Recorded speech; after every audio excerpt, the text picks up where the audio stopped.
Par cet amendement, nous souhaitons rendre obligatoire la désignation d'un administrateur judiciaire dans les procédures collectives dans lesquelles sont engagées les entreprises de moins de 20 salariés et dont le chiffre d'affaires hors taxe est inférieur à 3 millions d'euros.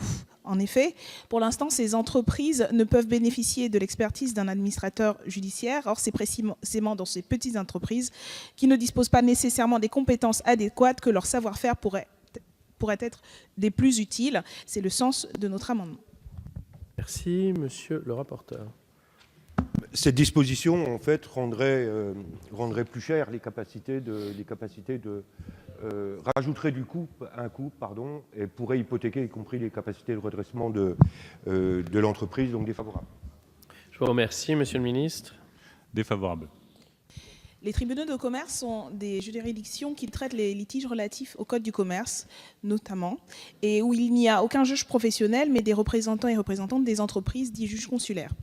Cette situation a été la source d'un certain nombre de scandales, et c'est pourquoi, notamment, la réforme de 2016, menée par l'ancienne garde des Sceaux, Mme Taubira, avait renforcé la déontologie et créé un réel statut de juge consulaire.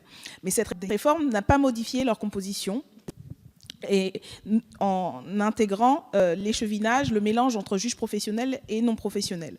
Notre amendement se propose donc d'aller jusqu'au bout de la logique.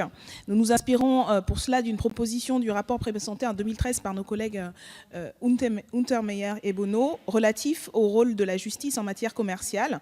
Il s'agit de mêler magistrats professionnels et juges consulaires dans les tribunaux, en première instance comme en appel. Cela permettrait de confronter les points de vue du juriste et du commerçant, non seulement lors de l'audience, mais aussi lors du délibéré. Et cette mixité aurait l'immense avantage d'allier l'expertise économique et la sécurité juridique. Pour finir, rappelons que ce n'est pas une nouveauté en soi, puisque ce serait étendre à toute la métropole ce qui existe déjà en Alsace-Moselle, un tribunal de grande instance avec une chambre commerciale mixte, juges professionnels et non professionnels. Et en Outre-mer, on compte 7 tribunaux mixtes de commerce. Nous revenons au 27-13. Quel est votre avis, s'il vous plaît? Avis défavorable.